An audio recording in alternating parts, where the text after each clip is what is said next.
सबक। पिछले कुछ समय से रोहित के मन में अपनी मम्मी को लेकर नाराजगी बढ़ती जा रही थी। बात यह नहीं थी कि मम्मी उसे डांटती थी या उसका ख्याल नहीं रखती थी। उसे स्वयं को लेकर मम्मी से कोई शिकायत नहीं थी। मम्मी से उसकी नाराजगी की वजह तो यह थी कि मम्मी का व्यवहार उसके दादाजी के प्रति बहुत खराब था। अक्सर मम्मी दादाजी को बिना बात अपमानित ही नहीं करती थी, बल्कि अकेले में पापा के सामने भी दादाजी का झूठा नाम लेकर उनकी बुराई करती रहती थी। उस दिन तो मम्मी ने हद ही कर दी थी। जब नाना जी के सामने उन्होंने दादाजी का अपमान किया तो दादाजी को अच्छा नहीं लगा और वे चुपचाप बिना नाश्ता किए टेबल से उठ गए। दादाजी का नाराज होना भी गलत नहीं था। बात तो बस इतनी सी थी कि दादाजी ने केवल मम्मी को इतना कहा था कि अर्चना, लगता है आज तुमने भूल से उपमा में नमक 2 बार डाल दिया। दादाजी का इतना बोलना भर था कि मम्मी गुस्से में उबल पड़ी। बाबूजी, अब बुढ़ापे में आपका यही काम रह गया है कि आप सारे समय मेरे काम में गलतियां ढूंढे। यह तो नहीं कि जो कुछ मिला खा लिया। मम्मी के इस तरह चिल्लाने से दादाजी ही नहीं बल्कि टेबल पर बैठे सभी लोग चौंक गए थे। मम्मी की बात पर रोहित को बहुत गुस्सा आया। उसका मन किया कि वह भी दादाजी के साथ टेबल से उठ जाए, पर मम्मी की बड़ी बड़ी लाल आंखें देखकर उसकी हिम्मत न हुई। उसने पापा की ओर देखा। वे चुपचाप नाश्ता कर रहे थे। उसे पापा पर भी बहुत क्रोध आया। वे मम्मी के इस तरह के व्यवहार करने पर उन्हें डांटते क्यों नहीं हैं? उनसे क्यों डरते हैं? नाना जी ने मम्मी को जरूर कहा, बेटी, तुमको अपने ससुर जी से इस तरह बात नहीं करनी चाहिए थी। इस पर मम्मी अपना ही रोना रोने लगी और अपनी सफाई में धड़ल्ले से झूठ बोलने लगी। मम्मी की बात सुनकर रोहित हैरान हो रहा था। मम्मी उसे तो कहती है कि कभी झूठ नहीं बोलना चाहिए, पर खुद कितना झूठ बोल रही थी। वे दादाजी का कौन सा ध्यान रखती है? उन्हें अपनी शॉपिंग, किटी पार्टी और फोन से फुर्सत मिले तो वे दादाजी का कोई काम करे। रोहित को समझ में नहीं आता कि उसकी मम्मी दादाजी से बेवजह इतनी नाराज क्यों रहती है। एक दिन उसने दादाजी से पूछा भी कि जब मम्मी उनका अपमान करती है तो वे उनके साथ क्यों रहते हैं, वापस गांव क्यों नहीं लौट जाते? तो दादाजी ने उसको बताया कि उन्होंने अपनी सारी जमा पूंजी अपने दोनों बेटों की पढ़ाई लिखाई, उनकी शादी में लगा दी। जो थोड़ी बहुत रकम बची थी वह दादी जी की बीमारी में लग गई। अब उनके पास कुछ नहीं बचा है। वे अलग रहकर अपना गुजारा नहीं कर सकते हैं। बस गांव में उनका एक छोटा सा घर है जिसको वे अपने जीते जी नहीं बेचना चाहते। मम्मी पापा रोज उन पर दबाव डालते हैं कि वे अपना गांव का घर बेच दें, जिससे जो रुपए आए उससे वे लोग शहर में अपना बड़ा घर खरीद लें। दादाजी इसके लिए तैयार नहीं है, इसीलिए मम्मी पापा उनसे नाराज रहते हैं। रोहित को ये सब अच्छा नहीं लगा। यही सब सोचते सोचते रोहित की आंखें लग गई। वह गहरी नींद में सो रहा था कि उसके दोस्त अभिनव ने उसे झिझोड़ते हुए उठा दिया। अरे रोहित, इस समय दिन में कैसे सो रहे हो? चलो मेरे घर चलो, मेरे दादाजी ने मेरे लिए एक सुंदर सी गिफ्ट लेकर आए हैं। अभिनव के उठाने पर रोहित तैयार होकर उसके साथ उसके घर चला गया। अभिनव उसके पड़ोस में ही रहता था और दोनों एक ही स्कूल और एक ही क्लास में पढ़ते थे। अभिनव ने उसे अपनी साइकिल दिखाई और अपने दादाजी से मिलाने घर के अंदर ले गया। रोहित ने देखा अभिनव की मम्मी के साथ खाने की टेबल पर एक बुजुर्ग बैठे थे। रोहित भी उन लोगों के साथ खाना खाने बैठ गया। रोहित देख रहा था कि अभिनव की मम्मी बहुत प्यार से उसके दादाजी को एक एक चीज के लिए पूछ रही थी। रोहित को अनायास ही अपनी मम्मी याद आ गई। वे तो कभी भी उसके दादाजी को इतने प्यार से नहीं खिलाती। वह जो भी चीज बनाती है सबसे पहले पापा को परोसती है, फिर सबसे अंत में दादाजी की प्लेट में बहुत बेमन से डालती है। रोहित के नाना जी कई दिनों से रोहित की मनोदशा का अध्ययन कर रहे थे। उन्होंने रोहित से पूछा, रोहित बेटा, मैं 3-4 दिनों से तुमको देख रहा हूँ। तुम्हारे हाथ में पढ़ाई की किताब होते हुए भी तुम्हारा ध्यान कहीं और रहता है। क्या बात है? तुम इतने परेशान क्यों हो? रोहित पहले तो कुछ देर तक चुप रहा, पर उनके बार बार पूछने पर बोला, नाना जी, मम्मी सारे समय दादाजी का इतना अपमान क्यों करती है? मैंने आज अभिनव के मम्मी पापा को देखा। वे तो उसके दादाजी की इतनी इज्जत करते हैं, फिर मेरी मम्मी ऐसा क्यों? आप तो उनके पापा हैं। आप उन्हें कुछ कहते क्यों नहीं? नाना जी ने रोहित के कंधे पर हाथ रखते हुए कहा। ओह, लगता है तुम्हें अपने दादाजी से बहुत प्यार है। सच कहूं बेटा, तुम्हारी मम्मी का बर्ताव मुझे भी पसंद नहीं, पर उसको समझाना इतना आसान नहीं है। पर तुम घबराओ नहीं, मैं अपने तरीके से उसको सबक सिखाऊंगा। नाना जी की बात सुनकर उसे काफी तसल्ली मिल गई थी।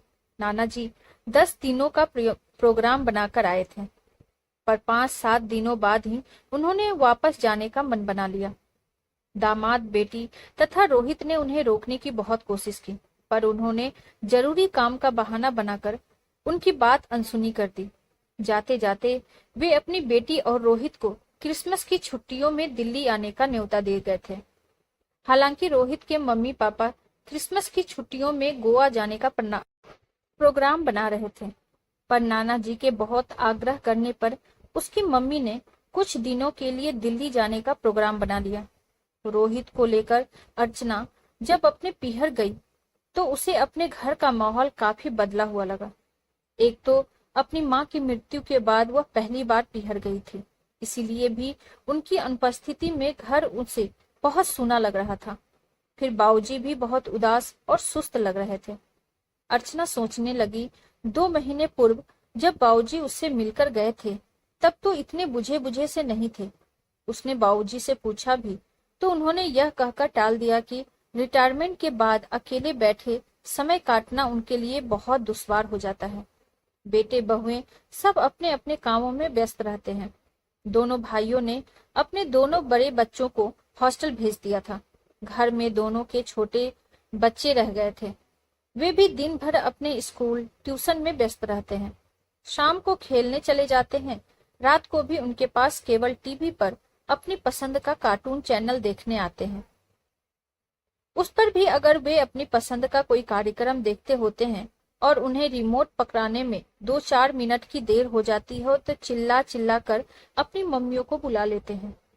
बाबूजी, आप बच्चों को प्यार नहीं कर सकते तो कम से कम उन्हें रुलाया तो मत कीजिए। आप तो दिन भर टीवी देखते ही रहते हैं। जब बच्चों का देखने का समय होता है तो भी आप बीच में उनको डिस्टर्ब करते हैं।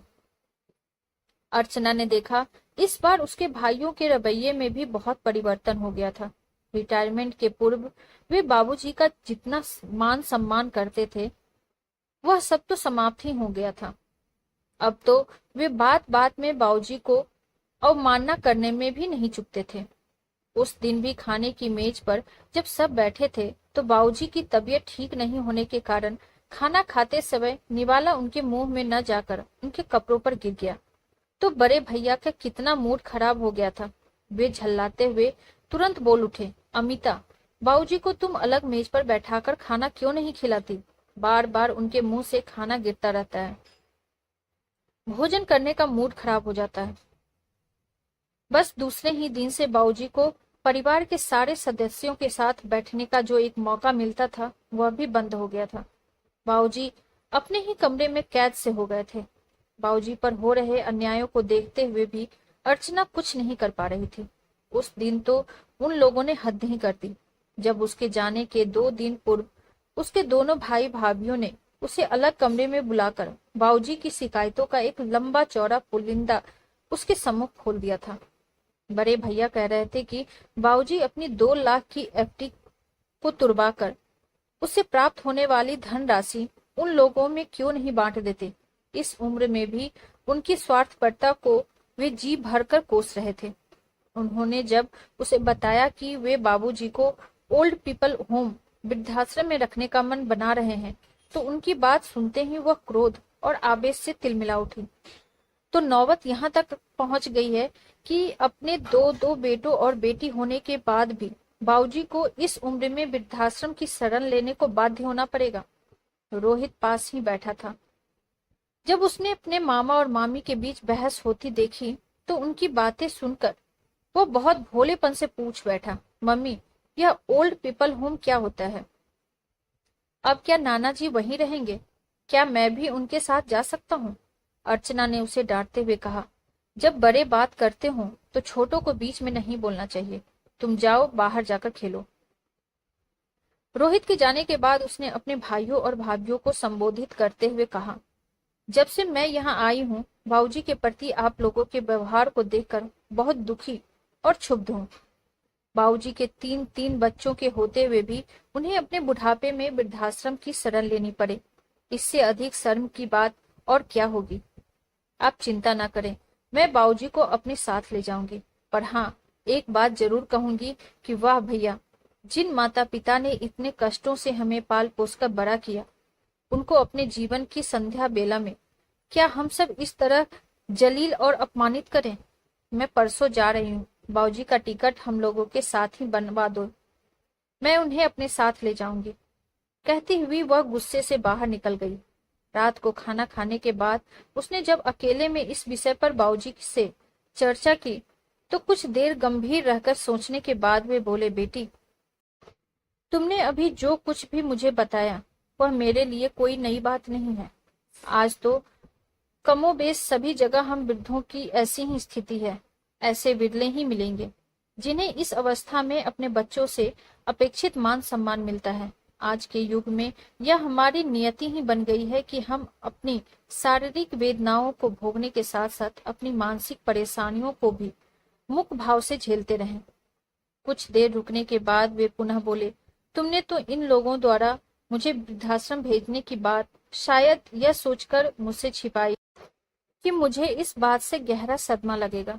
पर आज दोपहर में ही रोहित मुझे तुम लोगों के बीच हो रही बातचीत के विषय में बताता हुआ पूछ रहा था, नाना जी, वृद्धाश्रम क्या होता है?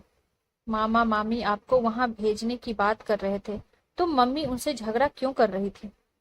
मैंने पहले तो उसके प्रश्न को टालना चाहा, पर जब वह बार बार मुझसे पूछता रहा तो मुझे समझाना पड़ा कि जब बच्चों के दिलों और घरों में बड़ों के लिए जगह कम पड़ने लगती है तो उन्हें अपने अभिभावकों को वृद्धाश्रम भेजना पड़ता है। जानती हो, मेरी बात सुनकर उसने मुझसे क्या कहा?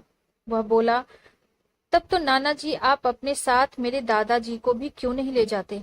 मेरी मम्मी भी सारे समय पापा से कहती रहती है कि जब से दादाजी आए हैं उनकी प्राइवेसी खत्म हो गई है और घर छोटा पड़ने लगा है। दादाजी का भी घर में मन नहीं लगता। आप दोनों साथ रहेंगे तो टाइम पास हो जाएगा। अपने बाबूजी की बात सुनकर अर्चना एकदम से छिप गई थी। उन्होंने उसकी ओर देखते हुए कहा, देखा बेटी, छोटे बच्चे कितने संवेदनशील होते हैं। वे कितनी जल्दी अपने ढंग से समस्या का समाधान ढूंढ लेते हैं। बाबूजी की बात सुनकर अर्चना कुछ क्षण मौन रहने के बाद बोली, बाबूजी, पर मैंने सोच लिया है कि आप मेरे साथ ही चलेंगे। इन लोगों के पास मैं आपको और जलील नहीं होने दूंगी। इन लोगों के पास भले ही आपके लिए जगह नहीं है, पर मेरे घर में आप आराम से रह सकते हैं। रोहित के साथ उसका रूम शेयर कर सकते हैं। हाँ, एक बात और है कि आप इन लोगों की बातों में आकर अपनी एफडी बिल्कुल नहीं तुड़वाइएगा। ये लोग आपसे आपके बुढ़ापे का एकमात्र सुरक्षा कवच भी छीन लेना चाहते हैं। अपनी बेटी की बात सुनकर उनके चेहरे पर हल्की सी मुस्कान दौड़ आई। अर्चना के कंधे पर हाथ रखते हुए बाबूजी बोले, चलो, मुझे इतनी तसल्ली तो मिली कि इस बुढ़ापे में मेरे बेटे नहीं तो मेरी बेटी मुझे अपने साथ रखने को तैयार है। पर सोचो उन अभिभावकों की क्या स्थिति होती होगी जिनका दुख बांटने के लिए उनकी बेटियां नहीं होती हैं। बुरा मत मानना, पर एक बात कहूँ, आज मैं तुम्हारा पिता हूँ और तुमसे मेरा खून का रिश्ता है। इसीलिए तुम्हें आज मुझसे इतनी हमदर्दी हो रही है कि मेरे लिए सब कष्ट उठाने को तैयार हो। पर क्या कभी तुमने इतनी सहिष्णुता से अपने ससुर जी के विषय में भी सोचने की कोशिश की है? मैं अभी कुछ समय पूर्व ही तुम्हारे यहाँ जाकर आया हूँ। सच बताना, तुम्हारा अपने ससुर जी के साथ कमोवेश वैसा ही व्यवहार नहीं है जो कि तुम्हारे भाई भाभीियों का मेरे साथ है? क्या तुमने भी कभी उनकी जरूरतों आवश्यकताओं के प्रति अपनी जिम्मेदारियों का ख्याल किया है? मैं जितने दिन तक तुम्हारे घर रहा, मैंने मेरे और उनके प्रति तुम्हारे व्यवहार में जमीन आसमान का अंतर महसूस किया। तुम छोटी छोटी बातों में उनकी जितनी अवमानना करती हो, उसे देखकर तो मुझे स्वयं पर ग्लानि हो रही थी। हम लोगों ने तो तुम बच्चों को ऐसे संस्कार नहीं दिए थे। एक बात और कहूँ, तुम्हारे और विवेक के तुम्हारे बाबूजी के प्रति ऐसे आचरण को देखकर नन्हे से अक्षत के हृदय पर क्या बीतती है, क्या कभी तुम लोगों ने जानने की कोशिश की? रोहित ने ही मुझे बताया कि तुम लोग किस तरह उनका अपमान करते हो। उसे बहुत बुरा लगता है। वह भले ही तुमसे डरकर तुम्हारे सामने कुछ ना बोले, पर तुम लोगों के प्रति उसके मन में कितनी दुर्भावनाएं पनपने लगी है, यह उसकी बातों से मैंने जाना। वह मुझसे कहता है कि वह भी बड़ा होकर तुम लोगों के साथ ऐसा ही व्यवहार करेगा। तभी तुम लोगों को पता चलेगा कि बड़ों की भावनाओं को आहत करना कितना कष्टकर होता है। वह किशोरावस्था के जिस दौर से गुजर रहा है, यह उसके लिए बहुत ही संवेदनशील समय है। इस समय बच्चों के मन की कच्ची मिट्टी पर जो भी लकीरें बन जाती है, वह कभी कभी जीवन भर नहीं मिट पाती। बाबूजी फिर कुछ देर चुप रहकर बोले, हाँ, एक बात और है। तुम मुझे तो आने वाले समय के लिए अपनी एफडी को बचाकर रखने की सलाह देती हो, फिर तुम लोग अपने बाबूजी से कैसे उम्मीद करते हो कि वे भी अपना एकमात्र सुरक्षा कवच, अपना मकान तुम लोगों को सौंप कर तुम्हारे मोहताज हो जाएं?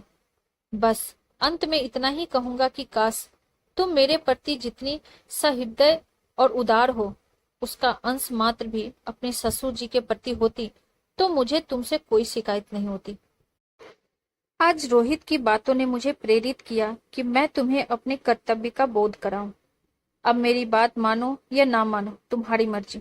बाबूजी की बातें सुनकर अर्चना का मन बहुत बोझिल हो गया था। वह चुपचाप वहां से उठ गई थी। दूसरे दिन रोहित के साथ वापस अपने घर के लिए रवाना हो गई थी। भागती ट्रेन के साथ रास्ते भर उसके विचारों की उथल पुथल भी चलती रही, पर जब वह घर पहुंची तो उसका मन अस्थिर हो गया था। घर पहुंचकर उसने अपने पहुंचने की सूचना बाबूजी को दे दी थी। उन लोगों के जाने के 3-4 दिन बाद जब रोहित का अपने नाना जी के पास फोन आया तो वो बहुत खुश लग रहा था। उसने उनसे कहा, नाना जी, आपने तो मेरी मम्मी पर जादू कर दिया। सच, वे एकदम बदल गई हैं। अब वे दादाजी से बहुत अच्छे से बात करती हैं और उनका बहुत ध्यान रखती हैं।